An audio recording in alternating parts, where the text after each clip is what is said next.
thank you very much to Joanna for a really stimulating presentation. It's amazing how perceptive Joanna has been for really knowing very little about SCO-10s a few days ago to, it would appear, understanding SCO-10s better than most people in the room. so well done to Joanna for that, and also thank you for providing us with some stimulating ideas for how we might take SCO-10s forward in the future. And those are really interesting perspectives, and it's really good to have that external voice coming in and looking at the organization. And sometimes we are quite comfortable and complacent in where we've got to as an organization, and it's lovely to hear those suggestions as to where we might take things forward.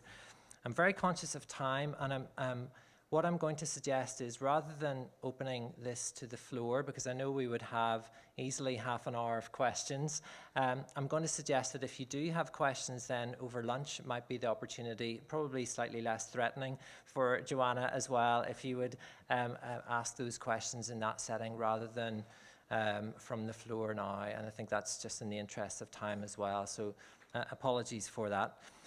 Let me just make some concluding remarks for a few moments, and then I promise I will let you go and have your lunch and get on your way. First of all, in terms of the theme of hopes, dreams and possibilities for teacher education, Professor John Colohan's name has been mentioned quite a lot over the last couple of days, and with due cause as well. I have a recording, and I found it again this morning when I was thinking about what I was going to say, a recording of an interview that was carried out with Professor Colohan and Harry McMahon, and it was carried out in preparation for the article that Joanna mentioned, the Oxford Review article that Linda Clark led on a few years ago.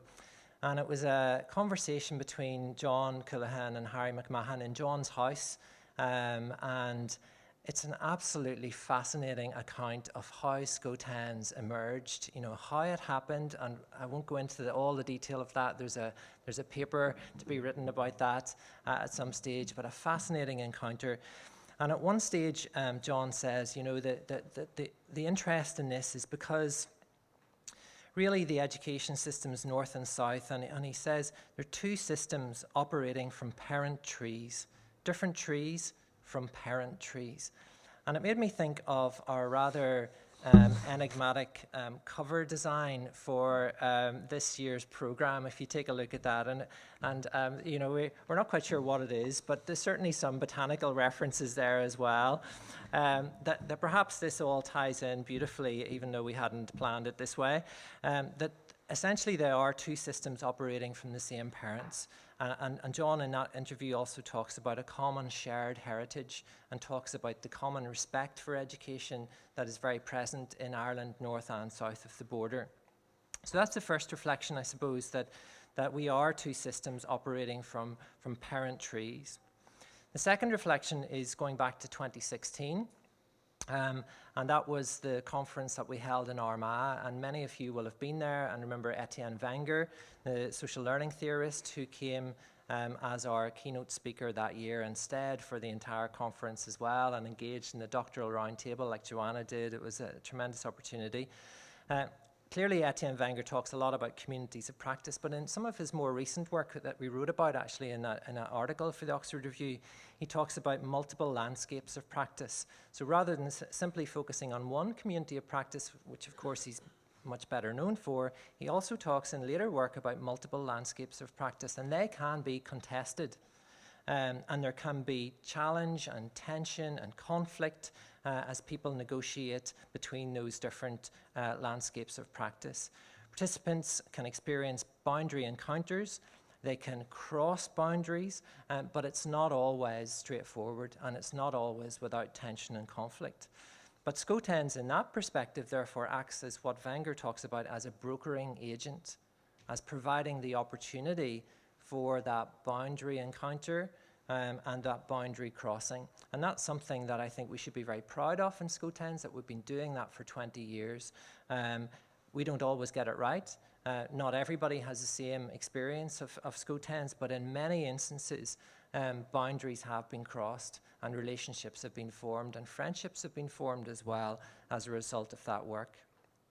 Thirdly then, just to make reference to Mark Granovetter. I'm not sure if you're familiar with Mark Granovetter's work, the Stanford sociologist. So back in 1973, a long time ago, Granovetter talked about the strength of weak ties. Now, what do we mean by the strength of weak ties? Well, we mean that really we learn more from those that we have less in common with. And again, it's very comfortable for us sometimes to stay within our own institutions. We get on well, generally, and we have lots in common. As Granovetter says, we swim in the same pool as those we work with.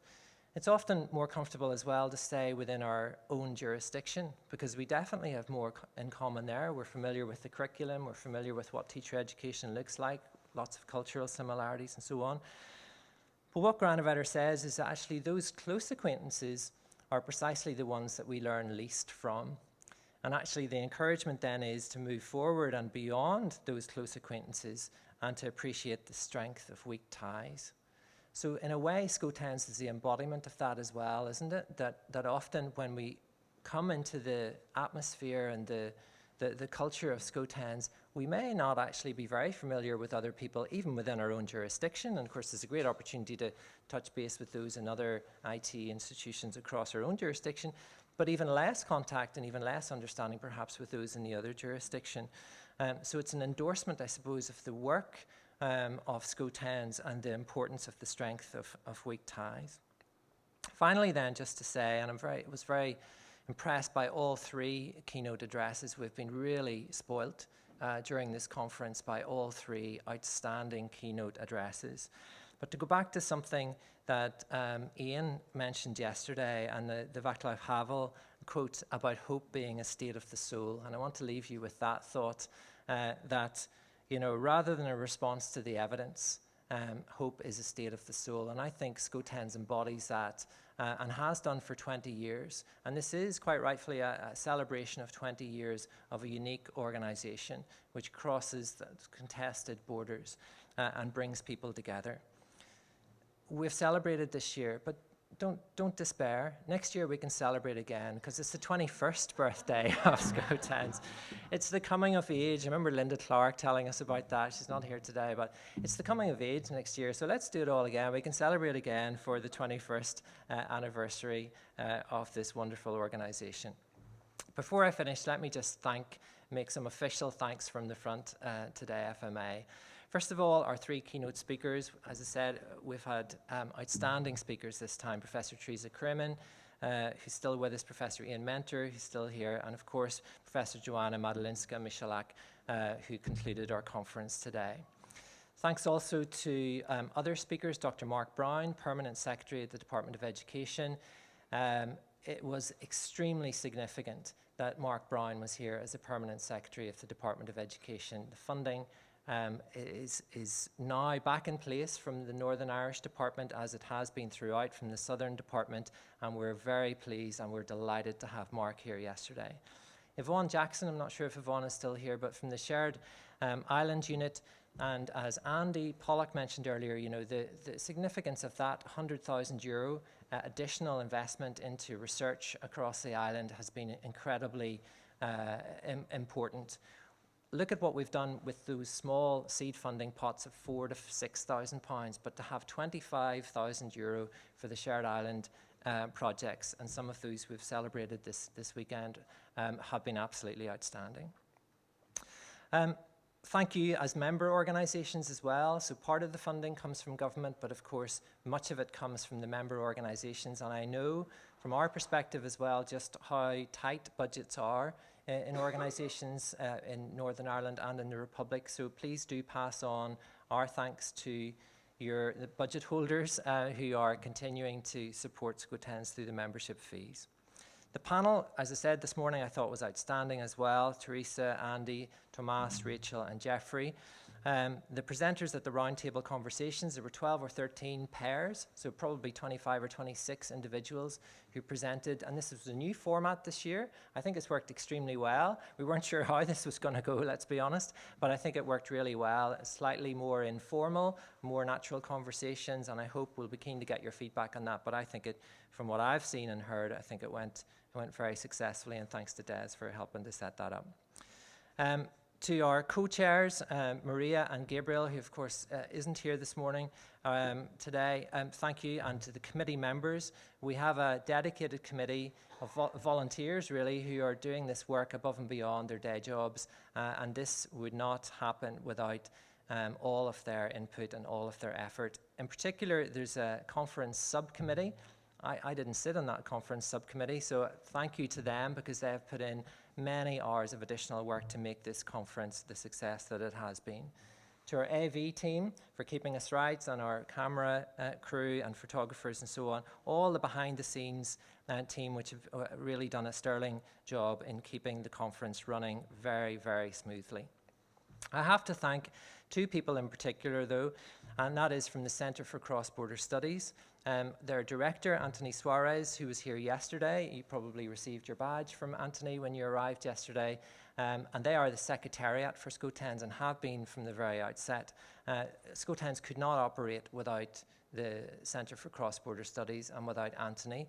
But in particular, and I don't see her, we have to, oh, there she is. We have to pay tribute to Tricia Kelly and her sister who's come along today to help her, but particularly to Tricia.